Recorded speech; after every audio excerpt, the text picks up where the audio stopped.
On a chilly winter night in 2026, the lights of the ancient temple were dim. The old practitioner, Master Zen, lay quietly on the grass mat, breathing lightly like a withered leaf that could fall at any moment. The disciples surrounding him were already in tears. The eldest disciple, Ron, knelt in front of the master, tightly holding the master's emaciated hand, choked with emotion as he asked, "Master, you have traveled far and wide in your life. There are still so many scriptures left unwritten, so many suffering people you have yet to help, and even the rural primary school you care about the most has not yet been built. You are leaving now. Don't you feel that there are still too many things left undone in this life?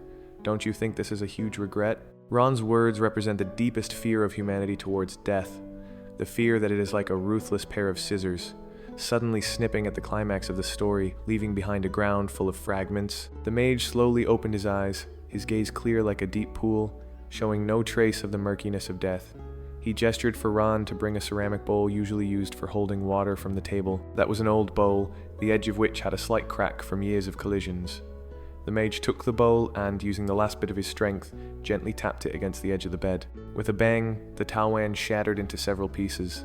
The disciples were taken aback. The master pointed at the fragments on the ground, his voice calm and full of compassion. "Child, look at this bowl. Now it is broken, but in the second before it shattered, did it not serve its function of holding water? At the moment it was fired, did it not demonstrate the resilience of the earth? Each piece of it was once a part of the whole." The master looked at Ron and smiled slightly.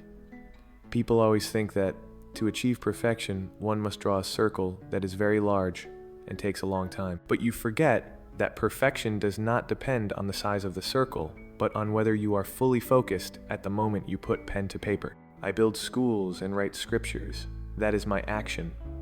But when I taste the sweetness of water while drinking, feel the breath of the earth while walking, and give sincere love when facing you, that is my heart. I have fully lived every minute and every second of my life. Since every moment has been fulfilled, then leaving at this very moment is merely the final line of a circle. So where is the regret?" After speaking, the master peacefully closed his eyes. At that moment, the snow outside stopped, and the air seemed to hold a transparent tranquility. Ron looked at the broken porcelain pieces on the ground and suddenly felt an unprecedented sense of relief. He understood that death was not a tragedy of unfulfilled ambitions. He was no longer entangled in the unfinished business of his master, but began to reflect on whether he had also lived fully and consciously in the present moment, just like his master. Death is not a failure of life, but a natural paragraph of it. We always excessively pursue the length of life, forgetting that it is the depth of awakening that determines whether it is complete or not. If you are distracted while eating, thinking about the future, then you are wasting your life.